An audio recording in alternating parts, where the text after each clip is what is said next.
제가 보지 않는 TV 프로그램 중에 예능 프로그램은 제가 거의 가급적 보지 않습니다. 그 중에서도 더더욱 안 보는 프로가 있는데 유명한 사람을 관찰해서 보는, 연예인들이 어떻게 사는지 보는 관찰 예능이라고 하는 프로그램을 더더욱 보지 않습니다. 일반 서민들이 사는 생활이야 저렇게 사는구나 그렇게 보는데 제 쓸데없는 걱정이 재벌 걱정, 연예인 걱정이라고, 연예인들이 어떻게 사는지 그걸 내 반보하나 이런 생각도 있고, 덧붙여서 또 하나 얘기하자고 하면 말 그대로 예능이니까 실제 생활이 아니라 PD에 의하여 약간 연출된 부분도 없지 않아 있을 거다 이런 생각이 들어서, 우리 애들이 보고 있으면 그걸 뭐하러 보냐고 제가 막 그러면 아빠 때문에 짜증나서 TV를 못 보겠다 그러면 예능은 그냥 예능이지 뭐 저 거짓말 같은 예능을 못 보냐고 제가 맨날 그래서 쫓겨나기도 합니다만은 아무튼 제가 보지는 않습니다. 제가 오늘 이 말씀을 드린 이유는 관찰 예능 같은 내용이 오늘 본문 말씀이기 때문에 그렇습니다. 오늘 본문 말씀은 초대교회로부터 시작해서 지금까지 가장 다루기 어려운 본문 가운데 하나라고 그렇게 생각되어져 오는 그런 본문입니다. 그 이유는 사건의 내용이 복잡하고 이해하기 어려워서가 아니라 이 사건에 등장하는 두 명의 주인공이죠. 게바와 바울이 기독교 역사에 있어서 아주 중요한 인물이기 때문에 그렇습니다. 오늘 본문을 읽으면서 그 내용을 제가 좀 잘 인지하고 숙지하시라 말씀드렸는데, 이 사건을 파악하셨는지 모르겠습니다만은 이 사건의 핵심은 이겁니다. 베드로가 잘못한 일이 있는데, 여기 갈라디아서 표현들에 의하면 게바가 잘못한 일이 있었는데 그 잘못에 대하여 사도 바울이 베드로를, 게바를 책망하고 있다는 데 있습니다. 내용은 단순한데 이것이 중요한 문제가 되는 것은 천주교의 일대 교황으로 베드로를 생각하고 있기 때문에 그렇습니다. 천주교에서 주장하는 교리 가운데에 이런 교리가 있습니다. 교황 무어설이라는 것이 있습니다. 한문으로 보면 아주 쉽습니다.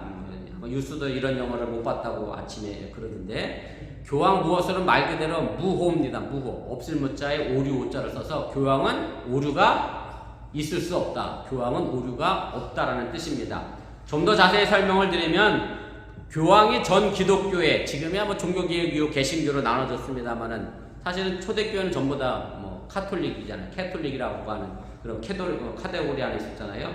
교황이 전 기독교의 우두머리 수장으로서 교황의 자리에서 어떤 신앙이나 도덕에 관하여 교황이 이야기를 하게 되고 선포하게 되고 어떤 장엄한 결정을 하게 되면 성령의 특별한 은총으로 인하여 보증되기 때문에 교황이 하는 선포는 결코 오류가 있을 수 없다는 교리입니다. 사실은 요거를 더 심화해서 얘기하면 목사 무엇을도 나와요. 목사는 뭐 할 수 없어요? 잘못할 수 없다 이게 나오는데, 사실은 여러분들 실제적인 역사를 보면 목사가 잘못 안 하나? 그렇지 않거든요. 그래서 개신교에서는 이 교황 무어설이 성경적이지 않다, 그리고 이성적이지 않다라고 이제 주장을 합니다. 왜냐하면 역대 교황들이 잘못한 부분들이 사실 실제로 많이 존재하고 있었기 때문에 개신교에서는 교황 무어설에 대하여 인정하지 않습니다. 물론 요 근래 천주교에서도 이 교황 무어설에 관하여 다시 신학교로 정립하자는 의견이 나오곤 있습니다만, 아직 공식적으로는 교황 무어설에 대하여 천주교는 그것을 지켜가고 있습니다. 다시 본문으로 돌아오면 교황 무어설을 주장하는 천주교 입장에서는 베드로가 뭔가 잘못해서 사도 바울에게 야단을 맞았다라는 것을 받아들이기가 난처하고 어렵다는 얘기입니다. 교황 무어설을 주장하는 일대 교황이 잘못해서 책망을 들었다고 인정하게 되면 교황 무어설과 완전히 정반대로 배치되는 상황이 생기기 때문에 그렇습니다. 또 반대로 베드로가 실제로 잘못하지 않았는데 사도 바울이 뭔가 오해해서 잘못 이해해서 베드로를 책망했다라고 하면 신약 성경의 반을 기록한 사도 바울의 명성과 위신이 또 해가 되는 그런 부분도 없지 않아 있기 때문에 사실 어느 한쪽 편을 들기가 어려운 부분이 오늘 본문의 말씀입니다. 그래서 이렇게 중요한 사건이 사실은 누가가 기록한 사도행전에 보면 나와 있지 않습니다. 그 이유가 바로 누가도 어느 한쪽 편을 들기가 어려워서 이 사건을 빼놓고 기록한 것이 아니냐 그렇게 주장하는 신학자들도 있습니다. 오늘 사도 바울은 베드로가 복음의 진리를 따라 행동하지 않았기 때문에 책망한다라고 말합니다. 그래서 이 복음의 진리가 무엇이고 베드로의 행동이 왜 복음의 진리에 어긋났는지를 올바로 이해하느냐 이해하지 못하느냐가 이 사건을 올바르게 해석하느냐 하지 못하느냐의 열쇠가 된다는 사실을 깨달으시길 바랍니다. 오늘 본문에서 바울은 반석의 의미를 가지고 있는 베드로의 이름을 부르지 않습니다. 베드로의 원래 본명은 시몬입니다. 영어로 사이몬이라고 얘기하죠. 그런데 예수님이 시몬을 베드로라고 부르셨는데 그 사건이 언제냐면 마태복음 16절에 보면 가이사랴 빌립보에서 사람들이 나를 누구라 하느냐 그러고 나서 그럼 도대체 너희들은 나를 누구라 하기에 나를 따라다녔느냐 라고 했더니 이제 베드로의 유명한 고백이 나오죠. 주는 그리스도시요 살아계신 하나님의 아들입니다라는 고백을 하게 되고 그 다음에 나와 있는 것이 이제 16장 17절 18절 말씀인데 이렇게 되어 있습니다. 우리 좀 함께 읽어봅니다.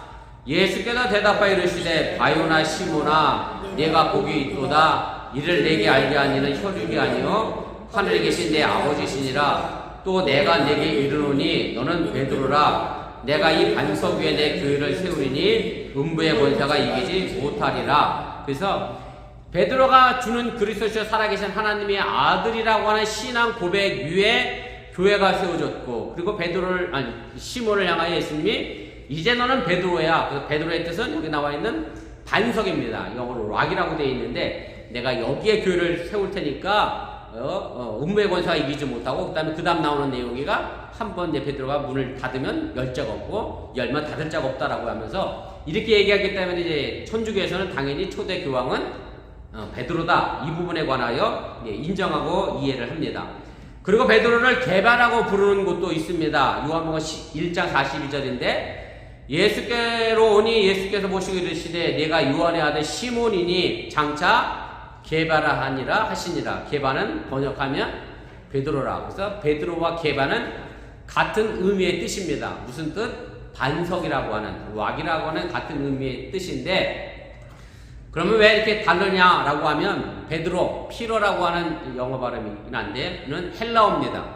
지금의 그리스가 쓰고 있는 그리스어고요. 예수님의 모국어는 뭐냐면 아람어입니다. 예수님은 아람어라는 말을 쓰셨습니다. 그래서 예수님의 모국어 아람어로는 반석이라는 뜻은 게바입니다. 그래서 베드로와 게바는 같은 뜻인데 신앙적 이름으로 우리가 주로 뭐를 쓰냐면 베드로, 그리스와 헬라어를 사용하게 됩니다. 그런데 오늘 사도 바울이 베드로라고 안 하고 자꾸 게바라고 부른 이유가 자신의 마음속에 담겨져 있는 불만 때문에 이런 이름을 이제 부르게 됩니다. 지난주에 어느 분이 그런 얘기를 하더라고요. 유튜브에, 난 못 봤어요. 유튜브에 백인 여자가 백인 남자 남편한테 이름을 풀네 이름으로 부르면 백인 남자들이 화들짝 놀라는 그런 동영상이 여러 개 있대. 한국도 뭐 별반 다르지 않은 것 같기도 하고, 그죠? 그랬더니 나린이가 오늘 아침에 그래. 아니요, 우리도 그런데 엄마가 평소에 나리나 이러다가 뭐 화난 일 있으면 김나리 이런다는 거예요. 풀네임 부르면 큰일 나는 거래요. 다 무서웠어. 사실은 오늘 바울이 자꾸 베드로라고 안 하고 게바라고 한 이유가 뭐 그런 측면에서도 어느 정도 불만이 있어 그렇게 이야기했다는 것을 우리가 생각해 볼 수가 있습니다. 자, 오늘 본문의 말씀을 그래서 관찰 예능에 카메라가 있다고 가정한다고 해서 내용을 정리하면 이런 내용이 됩니다. 보세요. 12절부터인데 이방인 기독교인과 유대인 기독교인들이 같은 식탁에 앉아서 밥을 먹고 있었습니다. 그런데 예루살렘 모교회죠. 예루살렘 이스라엘의 팔레스타인에서 야고보가 보낸 사람 몇 명이 그 안독이라고 하는 이방 땅 지역의 외국 지역으로 사람이 오게 됩니다. 그리고 그 밥 먹는 자리에 들어오게 됩니다. 그랬더니 게바가 그 밥 먹는 자리를 일어나서 떠나서 피해서 갔습니다. 그런데 게바가 물러가니까 누구도 따라갔느냐면 바나바라고 하는 사람도 따라갔고 그 외에 나머지 유대인 기독교인들도 그 밥 먹는 자리를 떠나서 피해 가게 됩니다. 그래서 바울이 이 일 때문에 게바를 책망합니다. 이것이 관찰 예능 카메라로 본 실제적인 사건의 역사고요. 그러면서 사도 바울은 이 사실에 대하여 자신의 신학적인 관점으로 그리고 오늘 말씀에 나와 있는 것처럼 복음의 진리의 관점으로 다시 이렇게 해석을 합니다. 11절에 12절부터 나와 있죠. 게바는 할례 받은 사람들을 두려워해서, 할례 받은 사람들은 누구냐면 예루살렘으로부터 온 야고보가 보낸 사람들이 유대인 기독교인이니까 당연히 할례를 받았겠죠. 그 사람들을 두려워해서 그 자리를, 밥 먹는 자리를 피해 물러갔습니다. 게바와 유대인 기독교인들의 이런 행동은 분명 위선되고 잘못된 행동입니다. 게바와 유대인 그리스도인들은 복음의 진리를 따라 똑바로 행동하지 않았기 때문에 게바의 이런 행동은 이방인 기독교인들에게 너희도 할례 받아라 라고 요구하는 것과 같은, 유대인이 억지로 되라고 강요하는 것과 같았기 때문에 이런 행동으로 인해 사도 바울은 게바가 책망받을 만한 짓을 했다라고 자신이 설명을 하게 됩니다. 게바는 예루살렘 교회의 수장이었습니다. 천주교에서 초대 감독으로, 교황으로 생각했으니까 당연히 수장이었고요. 예루살렘 교회 수장인 게바가 도착한 이 안디옥은 이방인 지역입니다. 지금으로 얘기하면 터키입니다. 튀르키예 지역에 안디옥이 있습니다. 그래서 팔레스틴과 터키는 다른 나라 국가잖아요. 팔레스틴을 벗어난, 이스라엘을 벗어난 이 안디옥 교회에 어떻게 생겨나게 됐냐면 스데반 집사가 돌에 맞아 순교하면서부터 그 교회 복음이 시작되었고, 우리가 지금 얘기하는 크리스찬, 그리스도인이라고 하는 말은 어디서부터 출발했느냐면 안디옥 교회에서부터 사람들이 그리스도를 따르는 사람들이야 라고 이야기한 게 크리스찬의 어원이라는 사실도 성경은 우리에게 알려주고 있습니다. 오늘 본문의 게바는 안디옥 지역에 왔는데 당연히 안디옥에 사는 유대인이 아닌 이방인과 같이 밥을 먹었겠죠. 여러분들이 미국 땅에 사니까 한국 사람하고만 밥을 먹을 수 있겠어요? 미국 사람도 밥을 먹고 멕시코 사람하고도 먹고 남미 사람하고도 먹고 당연히 그런 일이 일어나게 됐죠. 그래서 이제 밥을 먹었는데 이것이 단순히 밥 먹는 자리의 문제가 아니라 이방인들과 함께 말씀을 나눈 자리였다는 의미가 담겨져 있습니다. 우리가 사람을 판단할 때에 이런 일로도 사람을 판단합니다. 갑작스럽게 당황스러운 일이 생겼을 때 그 사람이 어떤 행동을 취하느냐에 따라 그 사람이 본질이 나타난다라고 이야기를 합니다. 게바는 이방인과 함께 밥을 먹고 있다가 예루살렘에서 야고보가 보낸 사람들이 오니까 그 자리를 피해서 떠났습니다. 생각지도 못한 갑작스러운 일이 생겼을 때 게바가 선택한 행동은 이방인 기독교인들을 피해 멀리 도망간 것처럼 그렇게 표현이 됩니다. 자리를 피하는 게바를 보면서 바울은 본문 12절에 이렇게 이야기합니다. 야고보에게 쏜 어떤 이들이 이르기 전에 게바가 이방인과 함께 먹다가 그들이 오매 그가 할례자들을 두려워하여 떠나 물러가매, 이방인과 같이 밥을 먹다가 할례를 받은 유대인들이 오니 밥 먹는 것을 중단하고 그 자리를 떠났다는 것은 게바가 밥을 다 먹었기 때문에 떠난 게 아니라는 얘기입니다. 할례 받은 사람들이 오니까 그 자리를 피한 것은 그 사람들의 눈을 피하게 물러갔다고 하는 얘기고, 함께 밥 먹고 있던 이방인 기독교인과 뭐 하겠다는 얘기냐면 단절하겠다는 얘기죠. 끊어버리겠다는 의미가 담겨져 있는 행동이라는 얘기입니다. 다시 말해 게바는 밥 먹지 않은 것처럼, 이방인들과 함께 어울리지 않은 것처럼 시치미를 떼고 행동했다는 그런 말씀입니다. 사실 예수님 당시를 생각해보면 이런 게바의 행동은 충분히 이해가 됩니다. 왜냐하면 유대인들의 금기 상황 중에 하나가 뭐냐면 이방인과 함께 밥을 먹지 않는 겁니다. 아주 철저하게 지켰습니다. 이방인과 함께 밥을 먹으면 본인도 부정한 사람이 되기 때문에 이방인과 같이 밥을 먹지 않았습니다. 그런데 언제부턴가 이 터키 지역에 있던, 튀르키 지역에 있던 이 안디옥 교회에서는 이런 뿌리 깊은 금기상을 과감하게 철폐하고 유대인 기독교인과 이방인 기독교인들이 함께 밥을 먹는 관행이 정착이 됐습니다. 게바가 안디옥에 왔을 때 이방인 기독교인들과 함께 음식을 먹고 있었다고 하는 것은 게바가 안디옥 교회의 이 관행에 흔쾌히 참여하고 있었음을 우리가 의미하게 됩니다.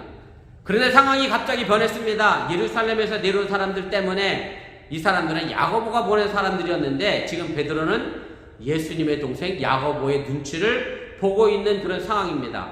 이것을 통해 예루살렘 교회의 수장은, 제가 언젠가 설교 시간에 말씀드렸는데, 베드로에서 권력이 어디로 좀 넘어가고 있는 중이에요? 예수님의 동생 야고보에게로 넘어가고는 것을 우리가 알 수가 있게 됩니다. 그 증거가 오늘 보면 바로 앞에 있는 갈라디아서 2장 9절에 있는 말씀인데 이렇게 돼 있어요. 또 기둥같이 여기는 야고보와 게바와 요한복 내게 주신 은혜를 알므로 이렇게 돼 있는데 마태, 마가, 누가, 요한복음에는 예수님의 제자 3명의 순서가 항상 어떻게 나오죠? 베드로와 어떻게 나와요? 베드로와 야고보와 요한으로 나와요. 근데 지금 베드로와 야고보가 위치가 갈라디아에서는 바뀌었습니다. 그래서 예루살렘 교회의 지도력이 베드로에서 야고보로 넘어가고 그런 상황에서 지금 베드로는 야고보의 눈치를 보는 상황이 됐고 더 큰 문제는 베드로가 밥 먹는 자리를 떠나갔더니 같이 있었던 이방인의 선교의 대표로사로 여겼던 바나바마저도 떠나갔고 유대인 기독교인들이 그 자리를 피해 따라갔다는 데 문제가 있습니다. 뭐니 흔히 우리나라 말에 한 마리의 물고기가 온 개천을 흐린다라고 하는 말이 있습니다. 이것은 한 사람의 행동이 어떤 영향을 전체에 미치는지를 이야기하는 건데 그런데 이 말을 깊이 생각해 보면 이 한 마리의 물고기도 어떤 물고기냐에 따라 개천에 미치는 영향이 달라지게 됩니다. 이것도 마찬가지 사람도 그렇죠. 어떤 사람이냐에 따라 사람들에게 미치는 영향이 다르게 나타난다라고 하는 얘기입니다. 내가 뭐 이 사람에게 꼭 영향을 미쳐야 되겠다라고 뭐 의도하지 않더라도 그 사람이 만약에 대통령이 그렇게 행동하면 어떻게 되겠어요? 그렇게 가는 거죠. 한 집의 아버지가 그렇게 행동하면 아들이 가는 거죠. 제가 목사로서 이런 결정을 하면 여러분들은 어쩔 수 없이 또 목사를 따라갈 수밖에 없는 그런 영향력을 미치는 그런 상황이 생기게 되는데 바로 게바의 영향을 받은 바나바와 남은 유대인들도 책망받을 만한 일을 할 수밖에 없는 그런 상황을 만들게 됐다라고 하는 얘기입니다. 사도 바울은 이런 게바와 그에 동조한 사람들에게 아주 중대한 신학적 선고를 내립니다. 바로 이 사람들이 복음의 진리를 따라 행동하지 않았다고 선언을 하게 되는데 그럼 오늘 본문에서 말하고 있는 복음의 진리가 무엇인지를 이해해야 이 부분을 우리가 이해하고 알게 됩니다.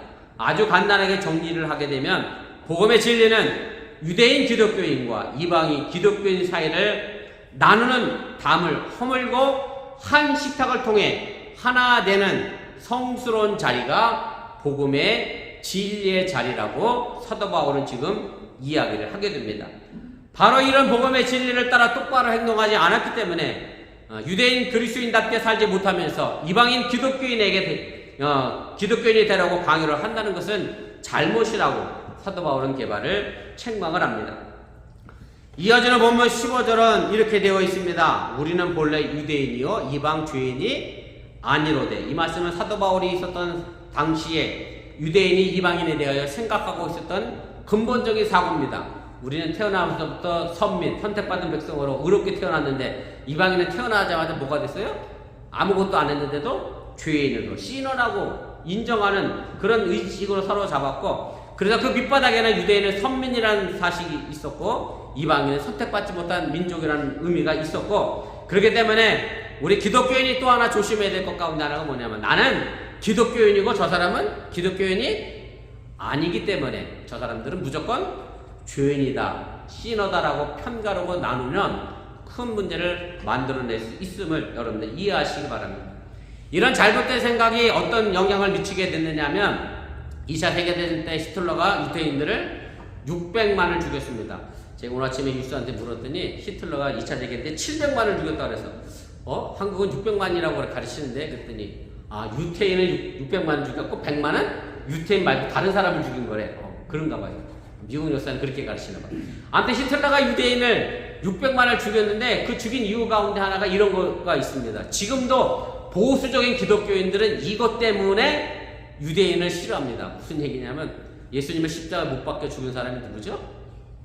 유대인입니다. 그래서 유대인들은 마땅히 뭐 해야 돼요?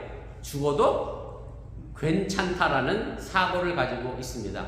제가 언젠가 말씀드렸는데 제가 지금 유대교, 기독교, 이슬람교 세 종교에 관한 책을 읽는다고 그러는데 거기에도 보면 초대 예수님 2000년 전의 시대 상황이 그래서 유대인들이 이슬람교 사람에게도 굉장히 미움을 받았어요. 왜냐면 누구를 죽였어요? 예수를 죽인 민족으로 그렇게 손가락질 받고 있고 그래서 자제는 보수 기독교인들 가운데도 예수를 죽인 민족은 유대 민족이기 때문에 유대인을 싫어하는 사람도 있습니다. 잘못된 역사 인식이 이렇게 큰 문제를 만들어낼 수 있고 많은 사람들을 희생하게 만들 수 있다는 것을 우리가 알 필요가 있습니다. 신학자인 칼러라고 하는 사람이 이런 말을 했습니다. 모든 사람은 하나님의 자녀입니다. 근데 문제는 뭐냐면 저와 여러분들은 내가 하나님의 자녀를 라고 알고 있는 뭐예요? 그리스도인들이고, 저 세상에 있는 사람들은 하나님의 자녀임에도 불구하고 아직 나는 뭐예요?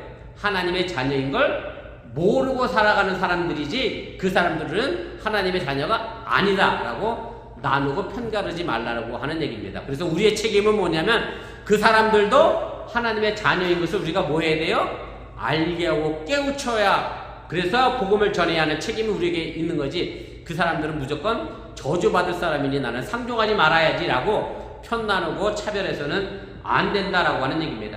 하나님의 자녀의 복을 기독교인만 아니라 더 넓게 바라봐야 한다라고 하는 얘기고, 구약성경에 보면 하나님께서 요나를 보내어 니느웨 성을 회개시켰는데, 사실은 요나를 보내기 전에 니느웨 성 사람들은 하나님을 섬겼느냐라고 하면 전혀 섬기지 않았습니다. 그럼에도 불구하고 하나님은 그 니느웨 성 사람들을 사랑하셔서 요나를 보내 그들을 회개시켰다고 하는 것을 여러분들 분명하게 기억하시길 바랍니다. 그래서 우리는 믿음으로 편을 나누지 마시길 바랍니다. 교회를 다니는 사람과 다니지 않는 사람으로 편 나누어 다르게 생각해서는 안 된다는 말씀입니다.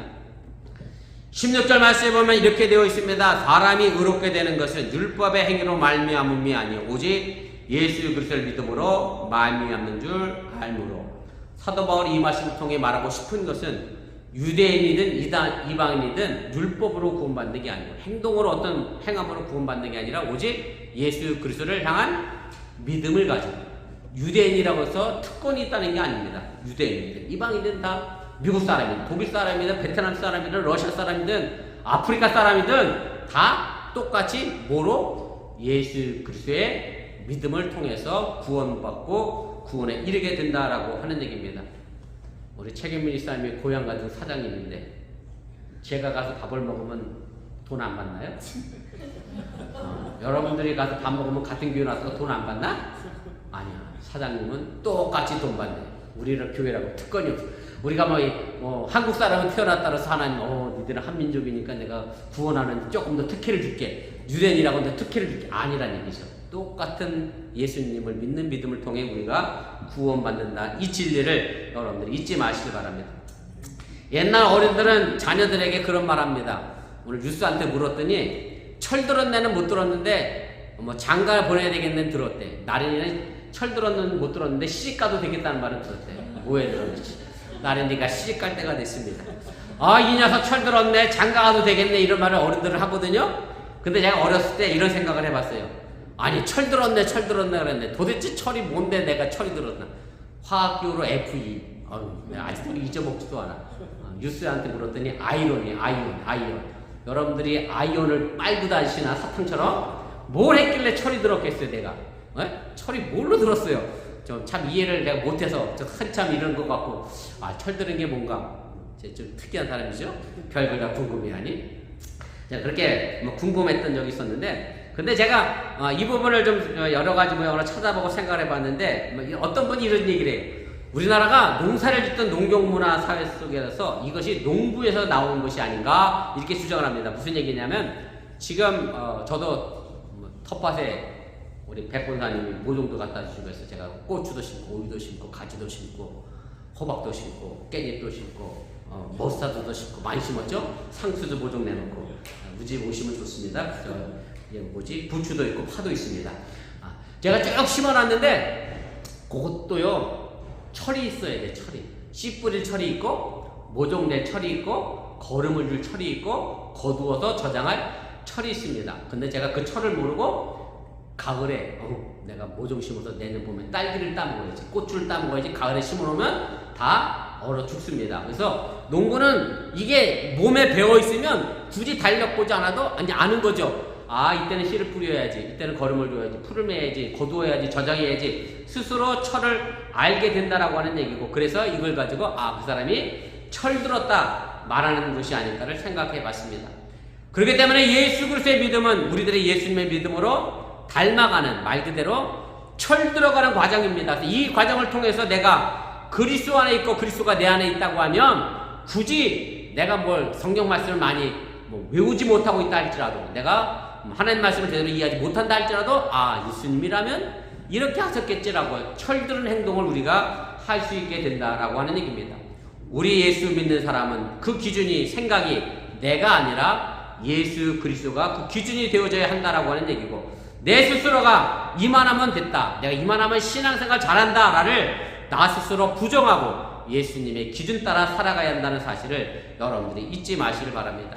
물론 예수 그리스도를 믿음을 갖는 것은 사람마다 다르게 나타날 수 있습니다. 왜냐하면 보는 눈이 달라지기 때문에 그렇습니다. 그래서 오늘 사도 바울은 유대인으로서 가졌던 율법적인 옛삶을 부정합니다. 그리고 이전에 율법 안에 살던 자신의 모습을 벗어버리고자 하고, 그래서 그리스도 안에서 새로운 삶을 살고자 우리에게 말씀을 전해주고 있습니다. 오늘 바울이 20절에 이런 말씀을 합니다. 내가 그리스도와 함께 십자가에 못 박혔나니 이제는 내가 산 것이 아니요 오직 내 안에 그리스도께서 사신 것이라, 이렇게 되어 있는데, 사실은 이 말씀이 여러분들이 제가 많이 하는 표현, 기도 중에도 많이 하는 표현 가운데 이런 얘기예요. 내가 그리스도와 함께 십자가에서 죽었으면 내가 예수님과 함께 또 뭐 해야 돼요? 부활해야 되잖아요. 근데 사도 바울이 내가 그리스도와 함께 십자가에서 죽었는데 그 다음에 말이 나는 그리스도와 함께 다시 부활했다라고 하지 않습니다. 그래서 제가 이 부분을 이렇게 좀 정리를 해봤습니다. 제가 죽었어. 제가 죽었는데 다시 부활해서 제가 살아났어요. 그럼 저는 죽었던 옛날과 부활했던 제 모습은 어떻게 될까요? 아침에 나린이가 드라마 보느라고 새벽 2시까지 잠을 못 잤다 그러는데 누가 그랬대. 눈물의 여왕을 꼭 보라고. 그게 너무 재밌어요. 눈물의 여왕 보세요. 여자 주인공이 수술하라고 기억을 잃어버렸네. 기억 잃어버리기 전 모습과 기억 잃어버린 모습이 제가 보기엔 별반 다르지 않더라고요. 똑같더라고요. 만약에 내가 죽었어. 그리고 내가 다시 부활했어. 그러면 내가 예전에 가졌던 내 욕심대로 살았던 내 어떤 명성대로 살았던 내가 세상적인 기준으로 살았던 모습이 내가 부활했다고 해서 없어지는 게 아니라 그대로 있기 때문에 사도 바울은 이 표현을 하지 않았다라고 생각합니다. 무슨 얘기냐면 내가 그리스도와 함께 십자가에 못 박혀 죽은 다음에 내가 다시 살아난 게 아니라 누가 살아났어요? 예수님이 내 안에서 살아난 거지 내가 살았다라고 얘기하지 않는 거예요. 나는 이제 어떻게 됐어요? 없었었어요. 죽었어요. 내 관점과 내 신앙대로 살았던 모습은 죽었어요. 내 중심이 되고 내 목적을 위해 살고 내 욕심대로 살았던 옛날의 모습은 죽었고, 이제 내 안에서 새로운 삶의 기준, 예수님의 기준을 가지고 우리가 다시 태어나고 살아가게 됐다라고 하는 얘기입니다. 지금 우리가 살아가는 사회는 이런저런 나눔과 차별과 구별이 있는 사회가 됐습니다.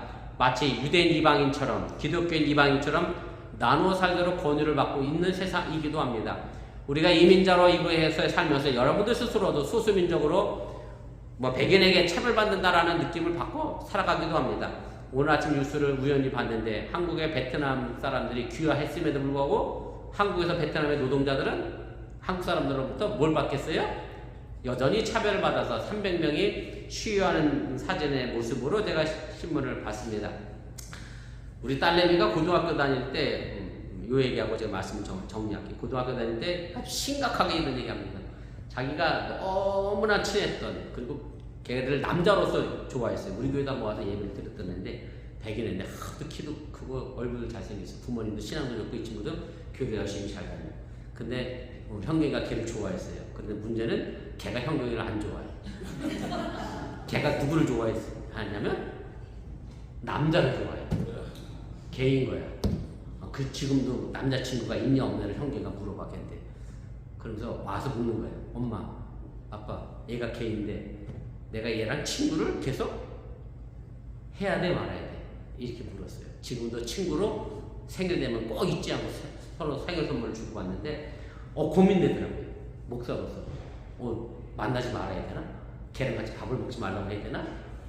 고민되잖아요. 목사도 저랑 집사람이 얘기해 준 건 이겁니다. 만약에 예수님이라면 네 친구가 게이라고 예수님이 걔랑 밥 먹지 말아라, 걔랑 사귀지 말아라 했을까? 저는 그렇지 않다고 생각합니다. 아마 예수님은 그 친구 해주라고 했을 거예요. 얼마나 걔가 힘들고 어렵겠어. 그 마음을 네가 좀 위로해 줬으면 좋겠다 해서 지금까지 친구가 되고 있습니다. 제가 전도사 논문을 쓰던 시절이 20년도 훨씬 넘은 시절인데, 그때 제가 받았던 논문의 제목이 그거였어요. 교회 안에 동성연애자가 들어오면 전도사님은 이 문제를 어떻게 하시면 좋겠습니까? 라는 논문 제목을 받았어요. 제가 논문을 썼습니다. 뭐라고 썼을까요? 심사위원 목사님들한테 무지하게 혼냈어요. 아주 위험한 전도사라고. 뭐라고 썼느냐면, 물론 제가 동성애 반대하지만 그렇다고 교회에서 그 사람들까지 차별하고 버리면 그 사람들은 어디서 구원을 얻어야 되겠습니까? 내가 이렇게 썼다니까. 20년 전에 한국 사회에서 엄청 혼났거든요. 근데 어떻게 차별하면 되겠어요? 그래도 그래서 요즘 제가 일주일 전에 본 페이스북 기사인데, 한국 감리교회 선교부 총무님이 이슬람권 문화의 선교에 관한 얘기를 하신 말씀 가운데 이런 얘기를 했더라고요. 결론을 저는 거기에 동의하는데, 아마 동성애 문제도 그렇다 생각하고 이런 양성의 문제, 뭐 게이 문제, 뭐 레즈비언 문제 다 그렇다 생각하는 게 무슨 얘기냐면, 이슬람은 경계하되 무슬림은 사랑하라. 이게 감리교회가 추구하는, 아니 감리교뿐만 아니라 제 생각에는 뭐 다른 교단도 마찬가지일 거라 생각합니다. 무슬람 사람들 전도해야 되잖아요. 그 유명한 샘물교회, 우리 저기 제가 아이고 생각이 안 나네. 규원이가 샘물교회 출신이거든. 샘물교회 교인들이 예전에 한번 어디 갔다가 잡혔잖아. 어디 가서 잡혔어요? 무슬림 전도하러 갔다가 거기서 옥류되고 구금돼서 온 나라가 한번 시끄러웠던 게 있었잖아요.